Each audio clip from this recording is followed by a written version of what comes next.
All right, good evening, everyone. We'll get started with tonight's meeting. Call the meeting to order at 5 p.m.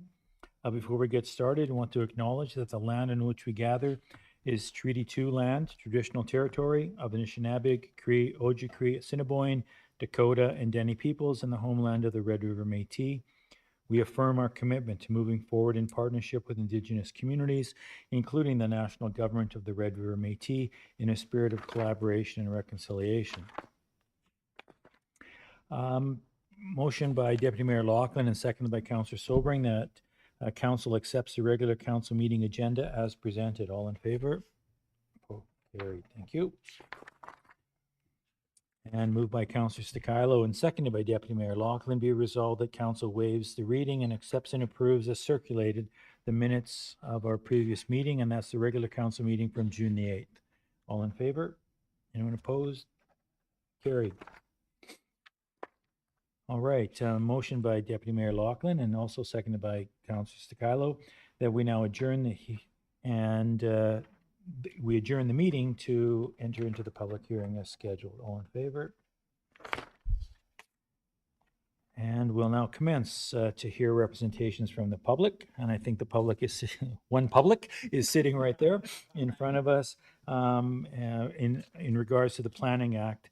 That anyone else who is here would have to register, and we don't have to do any of that because the owner and applicant is here, Scott. So we'll now proceed with the public hearing for variance application 12.06.26270. And that's on behalf of Scott and co-applicant Sonia Pensart for lot 16, plan 33465, which is 170 Edward Avenue. I'll dispense with the other things that are listed here because that's a whole bunch of stuff. And I'll just ask the applicant, Scott, if you don't mind, to speak in favor of your application, just briefly. I know we have all the information that you discussed with Dave and the plans and everything. We've got a big fat file of stuff that we reviewed. So now it's, yeah, push the, you have, just because we're online, you have to just push the button so the red light goes on. And it'll just, okay. There you go. So has everybody had the opportunity to read the letter of intent that was issued? Okay, so hopefully you have a basic understanding of the project. It's been a long time in development, since probably 2012 when we first contracted an architect and we were originally going to renovate the house that was there. Instead, we moved the house off that lot and attached it to Sonia's clinic. And as I learned more about high performance buildings and high performance construction, it evolved over many, many renditions into what has been put before you. Dave has all the structural plans and whatnot. So that lot is perfectly situated to build a very high performance and sustainable building that is built to the highest performance standard in the world, which is Passive House. Our climate zone is particularly difficult because it's cold and it's humid and it's hot. Using unconventional technologies, but proven technologies, I'll be able to build that building without a furnace and using earth tube technology and solar energy and passive solar gain to heat and cool the home year round. The engineering study that was done here in 1982, there was 2 sites in Dauphin used for the temperature monitoring. Shows that ground temperatures at 1 meter, 1.5 meters down are year-round above zero, and that's perfect for providing warm air through the winter and conditioned dehumidified air in the summertime. So that's the objective. You can add a little bit of preheat, about 250 watts on the intake side of the ERV, just for those few days when temperatures, incoming air is less than -5 degrees Celsius, like standard HRVs or ERVs, but it really shouldn't need it.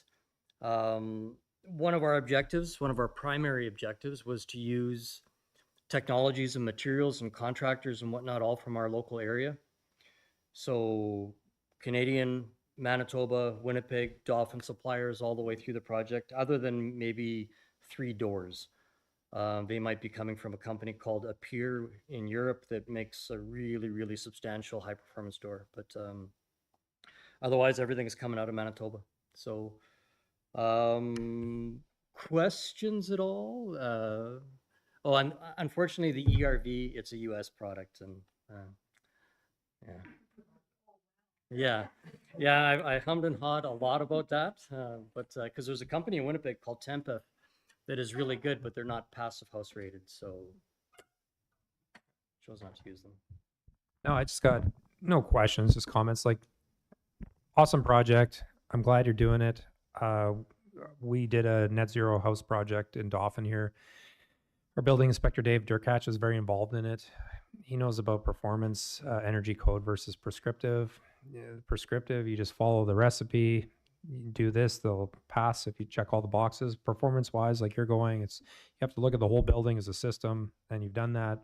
And I'm sure you're going to get an energy model, or you have an energy model, or whatever, just to see what your outcomes are going to be. But I was actually in the mayor's office, and Dave Durkach, our inspector, came in, and he didn't seem to have any major issues at all, really. Just said, like, ask some questions. But yeah, I think the one thing he brought up was the height of the peak, but it was something that, because of the solar gain and the orientation that needed to happen, and just the way he calculated, and I just said, well, maybe going forward we would enter in a amendment to our bylaws where we have a roof with that type of style of slope roof, from gable to whatever, to allow the max height using that as a formula. So every time we do something unique, it's good to kind of bake it in, so the next person doesn't have to go through any hassle. So yeah, anyway.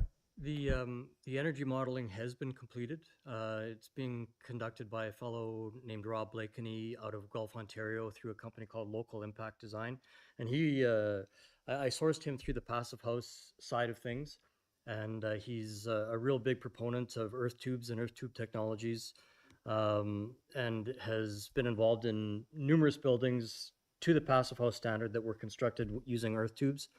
Um, the energy modeling is very favorable just as it sits, without any air tightness and testing and whatnot. It's already banging at the door of passive house level performance. Like you said, the roof structures are completely an architectural product of the need to provide the proper angle of insulation for the solar array. The lot, while being bigger than many in Dauphin, is smaller than what you would need for a mobile array. So we had to go with fixed array, and the ideal angle of insulation for Dauphin latitude is 47 degrees off of horizontal. So that's what we had to do. The house itself, maintaining minimum heights on the second elevation, 8 foot high, ceiling at the lowest point, and having the clerestory section. The roofs are simply a product of the architecture there as well. Two opposing shed roofs, and this is what you get. Plus, you needed to take into consideration the snow load that would be on the low roof, and you don't want that snow piling up and um, building up on the face of that clerestory wall. So with windows and stuff there, you needed a little bit of height. So based on the way the roofs are interpreted, this is what we wound up getting is 35 and a half feet to the peak of the roof. It's not tall, but it's taller than designed for that type of roof. So Any member of council have any questions for Scott?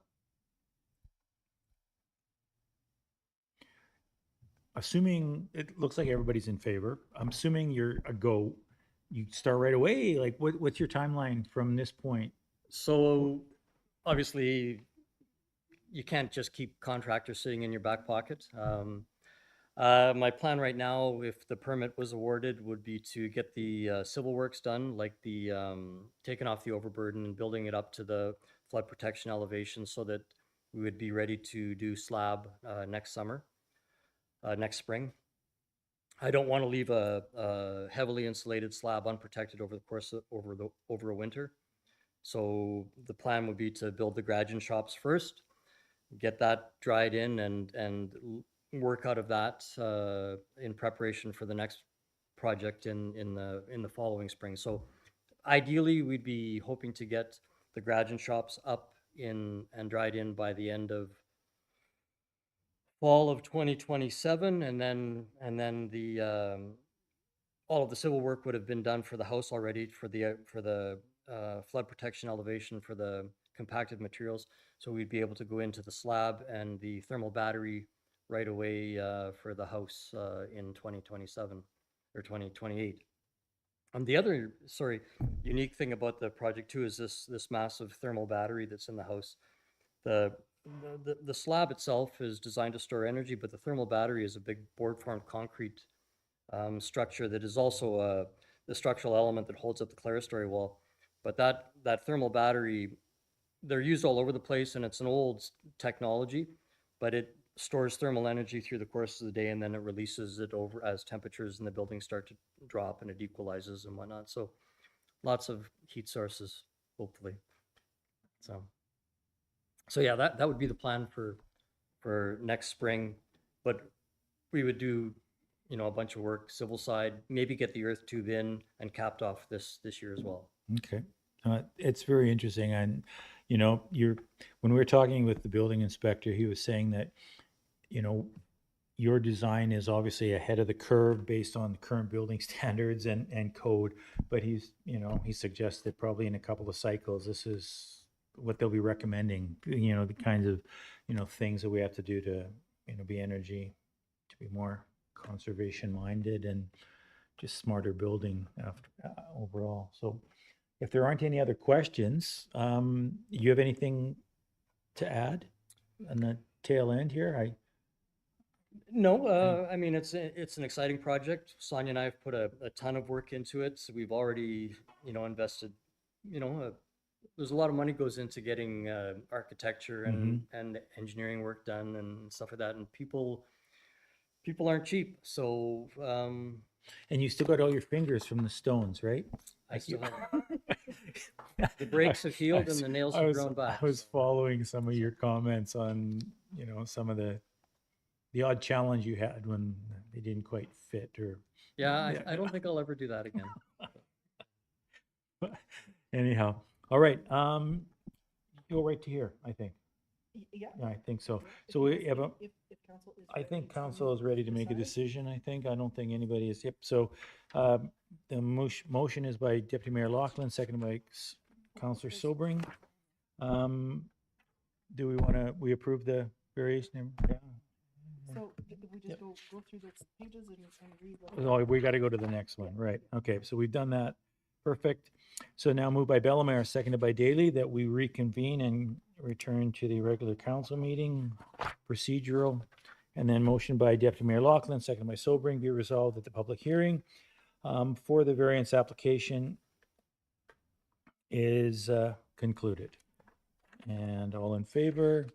Yes.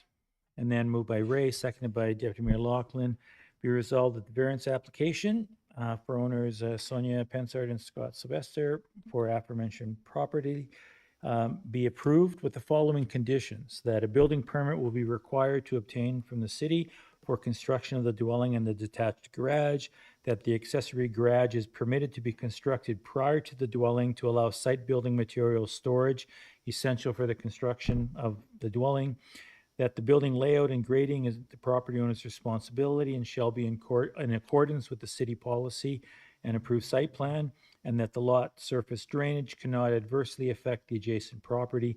It's recommended that it be done in consultation and cooperation with the adjacent property owners, which I'm assuming you have no problem with any of these conditions. So having said that, then, any questions or comments regarding this resolution? All in favor? Anyone opposed? Motion is carried. Get building that thing, because I used to play in that yard on when Barber's had a trapeze. Vic Barber had a trapeze on the boulevard, like a circus trapeze. Ted, you were probably playing on that too. Yeah, they had a log. The little kids had to get on because you couldn't grab the trapeze from the ground. And honest, it was crazy ass stuff. Excuse me, Mr. Mayor, are you suggesting an amendment to his? So no trapezes, and Vic Barber also used to have alien landing site there as well, and I'm gonna forego that as well. Yeah. And do you have armor in your house? He had a suit of armor and all kinds of guns, and I shouldn't say anything at a public council meeting on all the things we used to do in the Barber House. I never But, did see a suit of armor. But it's a great project, Scott, and good luck with that. You can hang for the rest of the meeting if you'd like, or if you have somewhere else to be, or yeah, okay, yeah, oh yeah, no problem. All right, thanks very much for coming. Yeah. All right, folks, we'll move right to the consent agenda. We've got a couple of different action items. We have outstanding water account added to taxes, roll number 0006900 in the amount of $10,711.52 that the owner did not pay their current water bill. We have also an outstanding receivable account added to taxes, and that's roll number 0271800 in the amount of $59.21 quarterly garbage pickup. And those are recommended by the Director of Finance and our tax clerk. We have one proclamation today, and I'll turn that over to Councillor Bellemare. Thank you. So the proclamation today says, whereas the City of Dauphin recognizes the historical injustices endured by Indigenous peoples due to colonization, forced assimilation, and systemic injustices, and whereas Indigenous Survivors Day on June 30th provides an opportunity to acknowledge the resilience, strength, and cultural heritage of Indigenous communities who have persevered through historical traumas. And whereas designating June 30th as Indigenous Survivor Day creates a platform for healing, education, and dialogue, raising awareness about the unique struggles faced by Indigenous peoples. And whereas this observance serves as a solemn reminder of the ongoing challenges faced by Indigenous communities and highlights the importance of supporting their cultural heritage and promoting understanding. And whereas by implementing Indigenous Survivors Day on June 30th, the City of Dauphin demonstrates its commitment to honoring Indigenous survivors, promoting healing, and building a more equitable and inclusive community. Now, therefore, we, the Council of the City of Dauphin, do hereby proclaim June 30th, 2026 as Indigenous Survivors Day, dated here in the province of Manitoba today and signed by our mayor. Thank you, Councillor Bellemare. I get a couple of filing items to add to the consent agenda report from the Manitoba government, Department of Justice, the Provincial Police Service Agreement funding, from Mountain View School Division, their News Digest, and from STARS, the 2025-26 missions, stats, and year in review. Moved by Councillor Daly, seconded by Councillor Sobring, that all items listed in red under item 5, the consent agenda, be approved and form part of these minutes. Questions, comments? None. In favor? Done. Moved by Councillor Bellemare and seconded by Deputy Mayor Loughlin, be resolved that the finance accounts, having been examined by council, be hereby authorized and approved. And we had 111 checks in the recent total, our run total, for a value of $4,415,557.07. There were 3 voided checks in the current range, all dated June the 12th, postage by phone for $5,500, to Manitoba Hydro for $31.11, and to Bell MTS for $2,355.46. And those were all printing errors on the checks. There were no voided checks in the past range, and we had 7 electronic payments in the previous range, totaling $198,196.71. Any questions or comments regarding anything in the financial reports? All in favor? Opposed? Carried. Moved by Deputy Mayor Loughlin and seconded by Councillor Stakilo, be it resolved that we accept this information, the minutes and reports from the following committees. The Dauphin District Allied Arts Council provided their 2025 financial statements, and the Dauphin Veterinary Service District Board provided information regarding their annual general meeting and their regular meeting on June the 19th. Questions or comments about these 2 reports? All in favor? Opposed? Carried. Moved by Councillor Ray, seconded by Deputy Mayor Loughlin. Whereas the Audit and Finance Committee reviewed the 2025 audited financial statements at their meeting this morning. And whereas the Audit and Finance Committee recommends council approves the 2025 audited financial statements, be resolved that the audited financial statements for the year ended December 31st be approved, and the council authorizes the mayor and deputy mayor to sign the statements on behalf of the city of Dauphin. Any questions or comments regarding this? Charla. So the statement that we reviewed this morning was 40+ pages, and it was definitely some significant information that was presented. Again, Myers Norris Penny is the auditor, and they provided, I'm going to use the non-accounting terms, a clean audit for the city of Dauphin for 2025. Councillor Ray, did you want to add anything to what Charlotte said? Sure. I just would like to compliment Scott on all his work that he's done on this. And it's, I mean, year after year, we get these audited reports that everything's been done fairly and properly. And it's, we know that there's other areas out there that don't get so lucky. And I think we're very lucky to have him as our finance person. And I too, just, looking at all the numbers and the requirements to basically, have two sets of books, and not in the sense that one's different than the other, but the reporting that's required from the province versus what is typically sort of generally accepted accounting principles. It's just kind of, it's an odd duck. And the amount of work that actually goes into doing this. And the other thing I want to commend both Charlotte and Scott is providing Councillor Ray and myself and Deputy Mayor Laughlin, when we're at meetings, just the background on some of the information that's in there, because unless you work with financial statements all the time, they're numbers and you can gloss over. And Scott again did a great job today of explaining some of the nuances on how it has to be reported. And to get a clean audit, I think, is, again, as Councillor Ray said, kudos to our finance department for, doing things the right way. So all in favor? Anyone opposed? Motion is carried.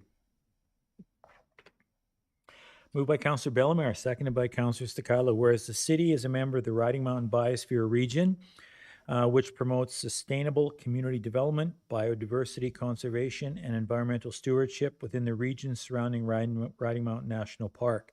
And whereas the Riding Mountain Biosphere Region, in partnership with the Nature Conservancy of Canada, has identified portions of Vermilion Park and Pioneer Park as suitable candidates for designation as an other affected area-based conservation measure, or an OECM, which is a program administered by Manitoba Environment and Climate Change.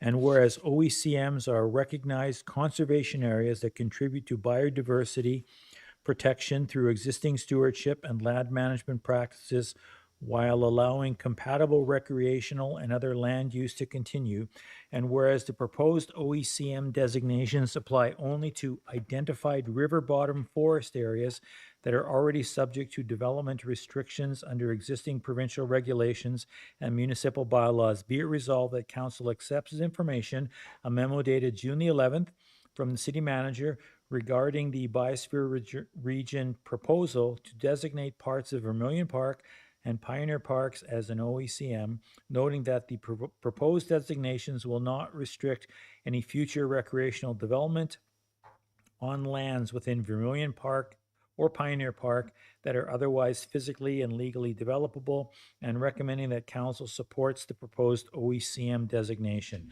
Further be resolved that Council agrees with the City Manager's recommendation and supports the application completed in partnership with the Biosphere Reserve Region and the Nature Conservancy of Canada for the selection of these areas as marked on Schedule A and B, to be recognized as an OECM and included in Manitoba Environment and Climate Change network of protected and conserved areas. I just want to add before we, if there's any other further discussion, I sit on the Riding Mountain Biosphere Region on behalf of the city, and they just went through a 10-year review, as you're aware, to remain part of the UNESCO Biosphere Reserve. And after the tour of the whole Biosphere Reserve region surrounding the Riding Mountain National Park, got feedback that our presentation and our involvement as the biggest urban center in the area was stellar in the sense of our engagement with some of the tree planting projects, our willingness to consider being an OECM, and it helps with the Biosphere Reserve and the UNESCO designation for Riding Mountain National Park. So I think this is just another thing that we can do to support both the Biosphere Reserve region and the UNESCO designation, and the city has been a very positive player in that whole regard. Charla. From a development standpoint, one of the things I really wanted to make sure that we had a full handle on was if we do any sort of designation, will it limit future decisions? Like maybe not 5 or 10 years down the road, but further on, when none of us are part of the City of Dauphin's organization. And the Biosphere Region and Nature Conservancy really worked hard to designate on two things. One, just to designate the things that are actually illegal to build on. So it's not all of Vermilion Park or all of Pioneer Park. The province has rules on where you can and cannot develop, and within the forest bottom area of a river is not developable. So that was one thing. And then secondly, they did a really good job of providing information to us and taking a look into our zoning bylaws and saying that our zoning bylaws actually meet the requirements for this designation as well. So it was very comforting to say we're doing a good thing by protecting this area. By doing this designation.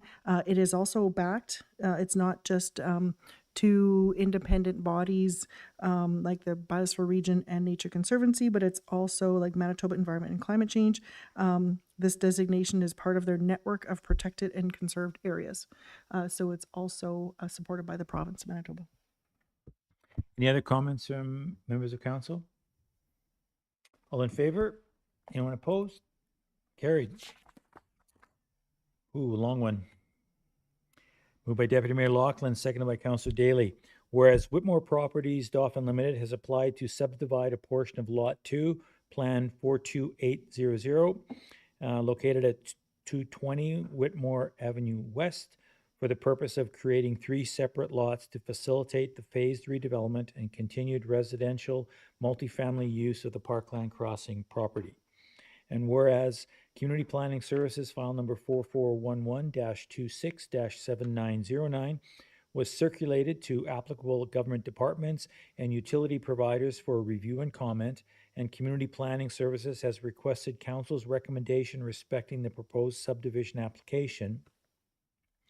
And whereas the subject property is designated established neighborhoods under the City of Dauphin plan and is zoned RM, which is residential medium scale zone under zoning bylaw number 10-/2025, be it resolved that council accepts this information and memo dated June 17th from the building inspector regarding the proposed subdivision of part of plot lot 2, plan 42800, located at 220 Whitmore Avenue West, noting that the subdivision will require various easements, variances, encroachment agreements, drainage and servicing requirements, and the execution of a development agreement to address future site development and infrastructure obligations, and recommending that the subdivision application be approved subject to the following conditions.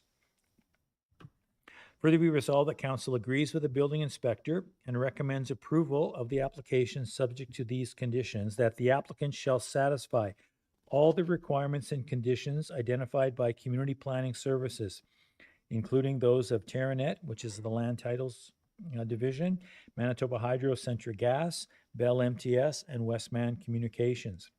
That the applicant shall obtain all required variance orders to address non-compliance with the dimensional and development standards of zoning bylaw 1025, including a variance for proposed lot 1 to reduce the minimum site width from 30 meters to 25 meters, a variance for proposed lot 3 to reduce the minimum side area from 930 square meters to 753 square meters, and a variance for proposed lot 3 to reduce the minimum site width from 30 meters to 20.4 meters. a variance for proposed Lot 3 to reduce the required rear yard setback for the existing fourplex dwelling from 7.5 meters to 1.2 meters, and a variance to permit the required off-street parking serving the existing fourplex on proposed Lot 3 to be located on proposed Lot 2.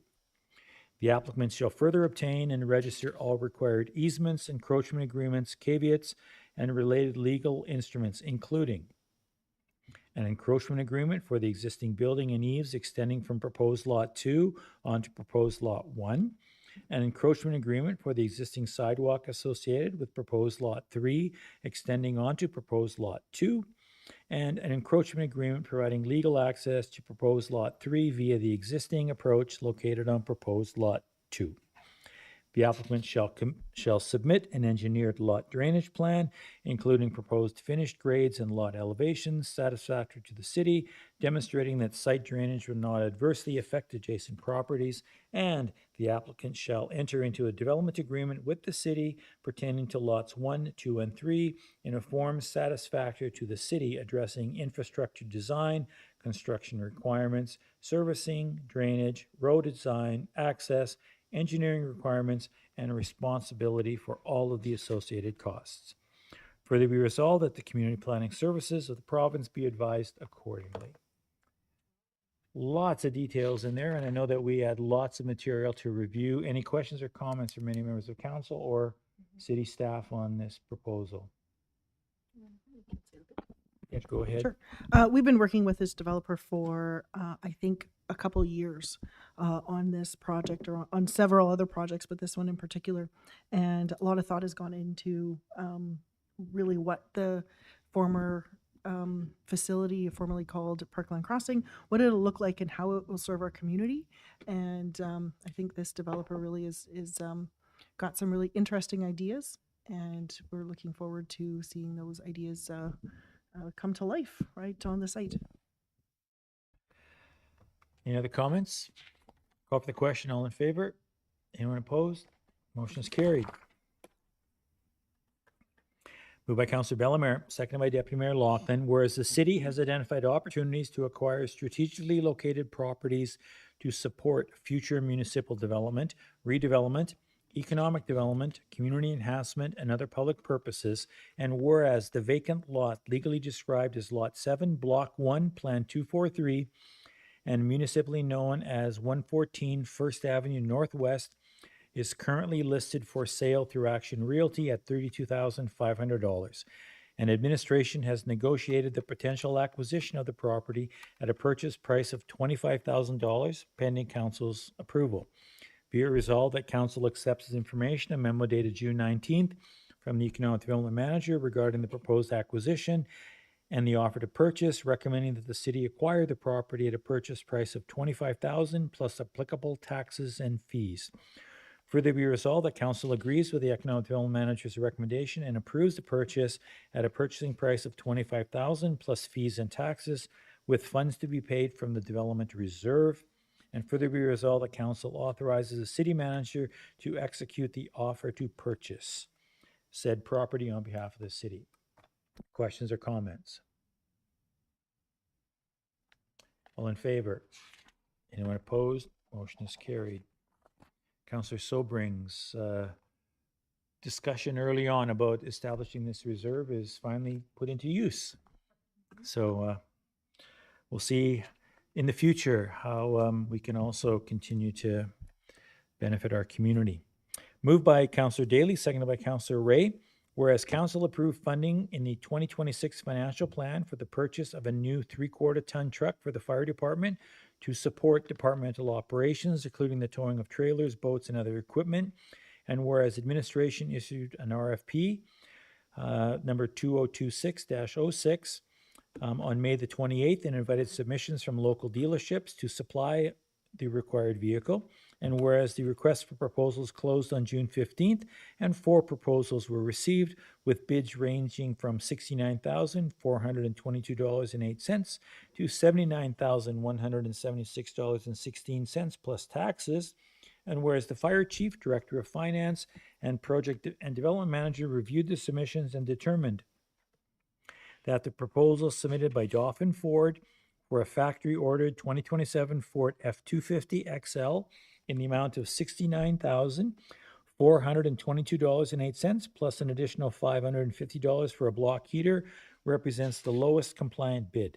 Be it resolved that council accepts this information, a memo dated June the 22nd, from the project and development manager regarding the request for proposal, and recommends the awarding of the contract to Dauphin Ford. And further be resolved, the council agrees with the project and development manager's recommendation and approves purchase for the said amount, with funding to be provided from the approved 2026 Fire Department Vehicle Replacement Budget. Questions or comments? Seeing none, call for the question. All in favor? Opposed? And carried. Moved by Deputy Mayor Loughlin, seconded by Councillor Ray. Whereas council approved funding in the 2026 financial plan for the purchase of a truck for general purpose at City Hall to support municipal operations, including engineering, bylaw enforcement, transportation of equipment and materials, and other operational requirements. And whereas administration issued an RFP 2026-07 for City Hall truck purchase on May the 28th and invited submissions from local dealers. And whereas the request for proposals closed on June the 16th, and 4 proposals were received ranging from $53,828.32 to $69,171.20. And whereas the Director of Finance, the Acting Director of Public Works, and the Project and Development Manager reviewed the submissions and determined that the proposals submitted by Dauphin Ford for a 2026 Ford Ranger XLT in the amount of $53,828.32, including fees and taxes, represented the lowest bid. Pardon me. Further be resolved, the council accepts the information, a memo dated June the 22nd from the Project and Development Manager regarding the request for proposals, and we agree with the Project and Development Manager's recommendation and approve the purchase of said vehicle at said amount, with funding to be provided from the City Hall Vehicle Replacement Budget. Questions or comments? Seeing none, call for the question. All in favor? Opposed? Motion is carried.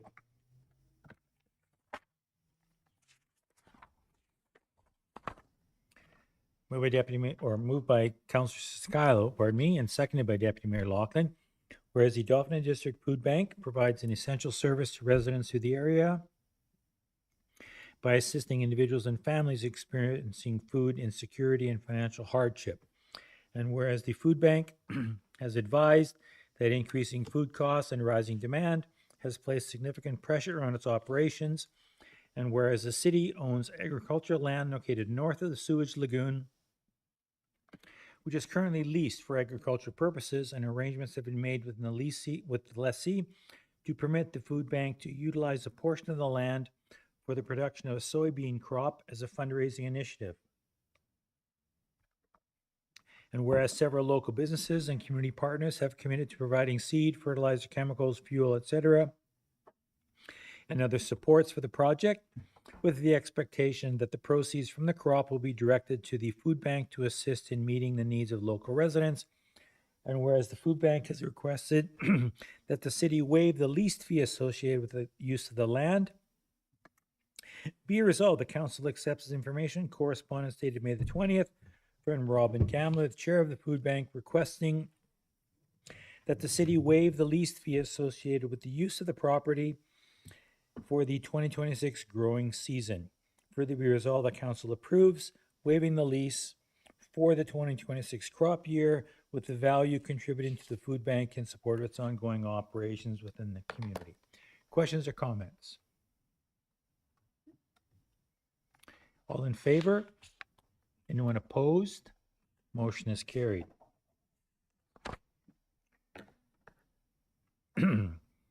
Moved by Councillor Ray, seconded by Councillor Stakala. Be resolved that council accepts information, the following invitation: the Tutsinazwing Treaty Reserve 9th Annual Powwow on July the 23rd. Further be resolved that any expenses related to council and senior manager attending be borne by the City of Dauphin. All in favor of this resolution? Anyone opposed?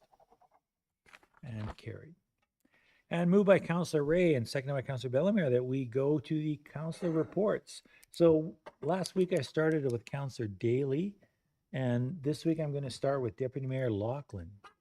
Sounds perfect to me because it's sweet and short, just like Sean likes. I've been away. I was in Banff, so just a week's worth of reports to talk about. I was at the P&P meeting on June 15th here at City Hall. We also had a City Beautification Committee meeting here at City Hall. That was on Tuesday last week. And then I attended the AMM, Association of Manitoba Municipalities, June District meeting on Wednesday last week at the Salah site just south of Dauphin. Great job by the rural municipality in hosting it. And I was reelected as the resolutions chair. So really looking forward to that here over the next couple months. And for me, that ends my report. But I should mention Country Fest and the fair this weekend. So really exciting times in our community. Just remind people it's going to be a little interesting on the roads Wednesday, Thursday, and Friday with all the influx of people in our community. So just drive a little bit safer out there. And that ends my report. Thank you, Deputy Mayor Lachlan. We're going to switch over to Councillor Ray next. Thank you, Mayor Boziak. June 8th was our last council meeting. On the 12th, we had a Community Safety Wellbeing Advisory Teams meeting. On the 15th, I attended our Planning and Priorities meeting here at City Hall. June 17th, we had our CSWB Advisory Teams meeting once again. And on the 18th, I attended the district meetings hosted by the RM at Salo Hall. And this morning, I attended the Finance Committee meeting here at City Hall as well. I'd like to echo what Deputy Mayor Lachlan just mentioned, looking forward to this weekend's upcoming Ag Society Fair and Country Fest. I'm once again running the 50-50, and with close to 100 volunteers this year, we're looking to have some really big pots, so get your 50-50. And that concludes my report. Thank you, Councillor Ray. Councillor Stakilo is next. Thank you, Mayor Boziak. For myself, June 8th, regular council meeting. And then earlier today, over the lunch hour, we had an economic development meeting.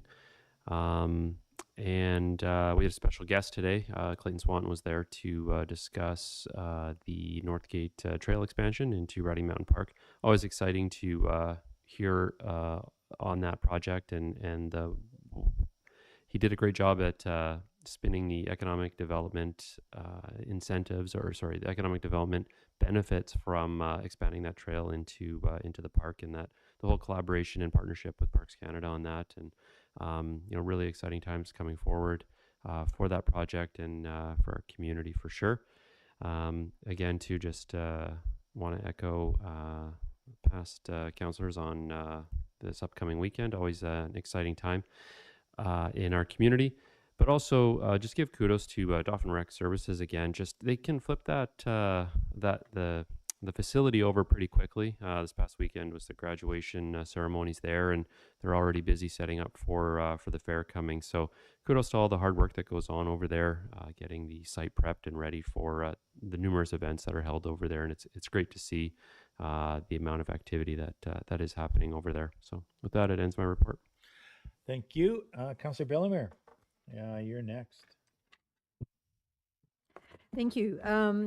For council work, June 11th, we had the liaison meeting with the DDAC board, and plus I attended their AGM on June 16th. So they had 4 board members retire and 3 new ones have come on, and they've got a 4th one up the tubes there. So they're doing well with regeneration. On the 15th, Planning and Priorities meeting. On the 16th, City Beautification Committee, and flowers are being planted out, so people are noticing how beautiful things are looking.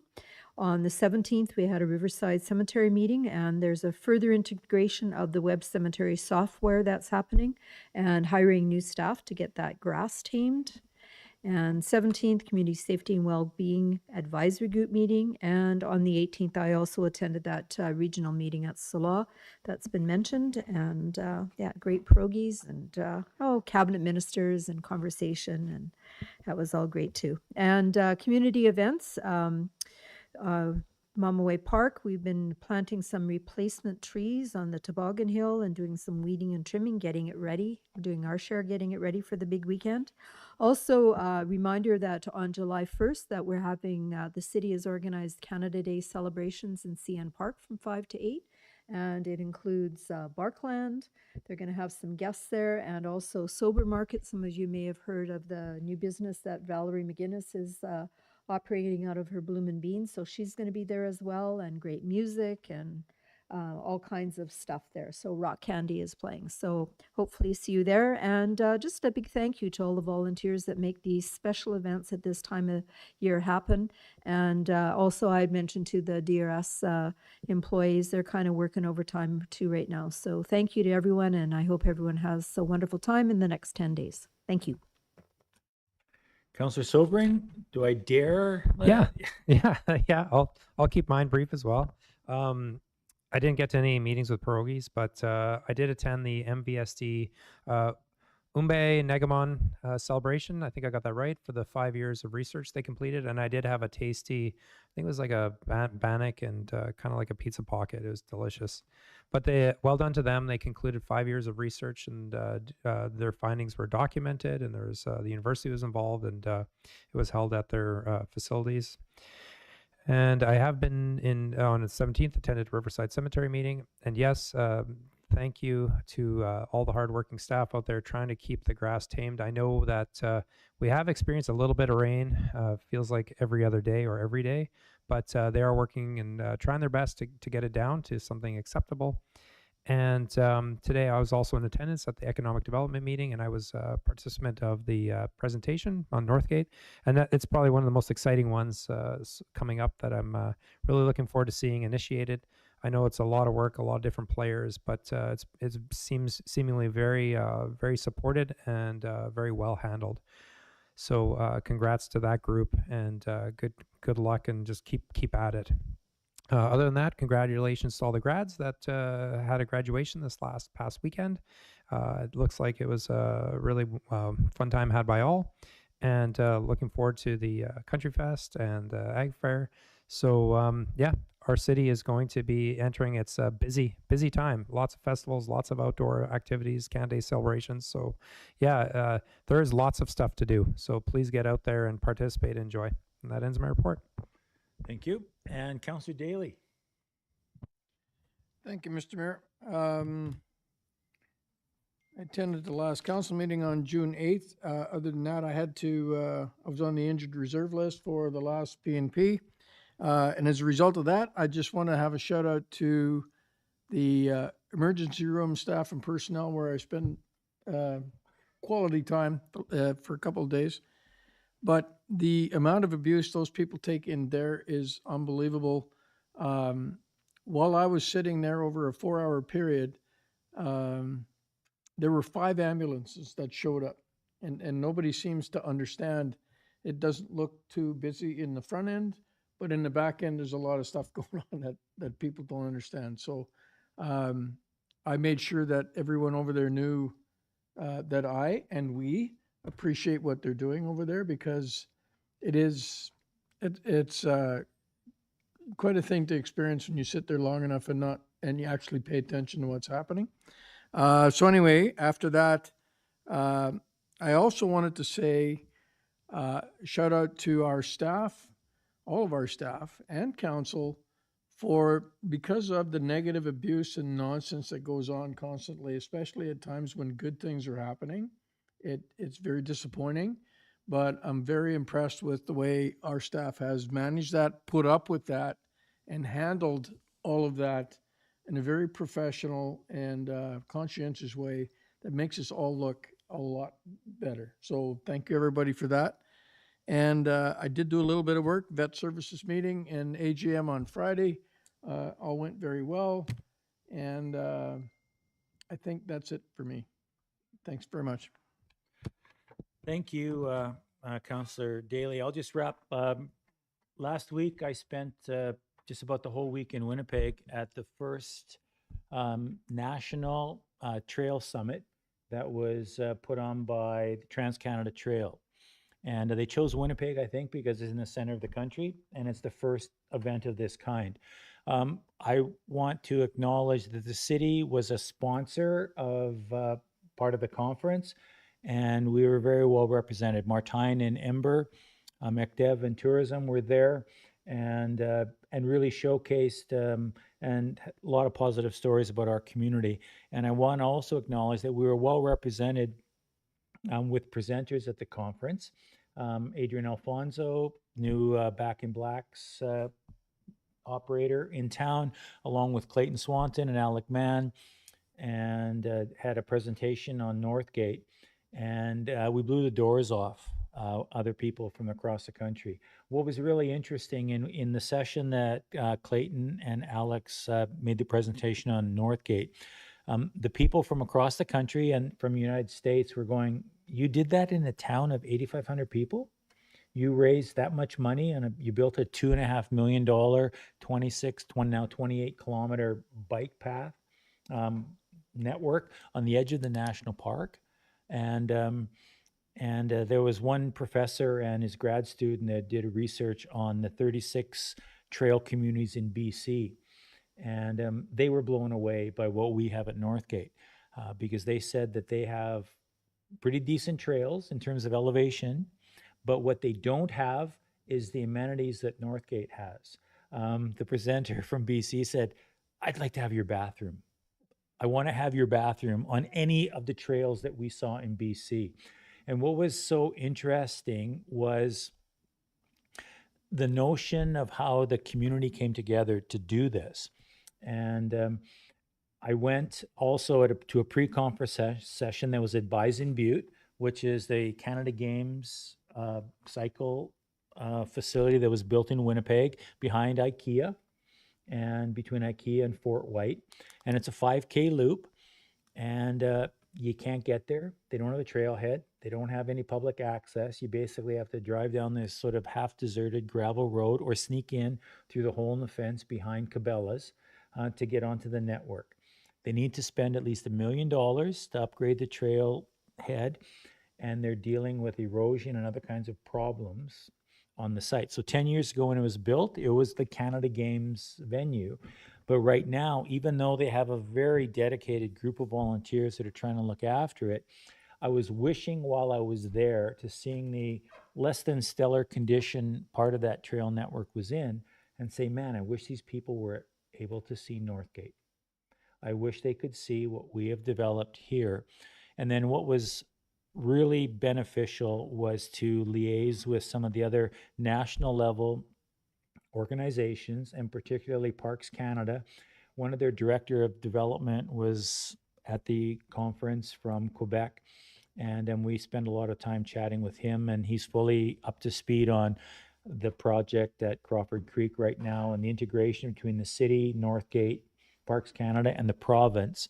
And they're just really, it's interesting how everyone is excited for this project. So in addition to us being really, really excited, the rest of Canada is looking and watching. And it's really neat to sort of, as a little community, you go to an event like that and there's people there from Toronto and Vancouver and Utah and Pennsylvania. And you talk about Dauphin, and they were looking it up. And what was most interesting, and I'll end with, I had met a professor from the University of Utah a couple weeks ago at a Canadian Parks and Recreation Symposium in Winnipeg. And I just pitched her the idea. They're looking for one more site in Manitoba or in Canada. Manitoba doesn't have a trail network that they want to do some research on in terms of trail use, type of use, type of data collection during use, and so we pitched the idea of how about Northgate.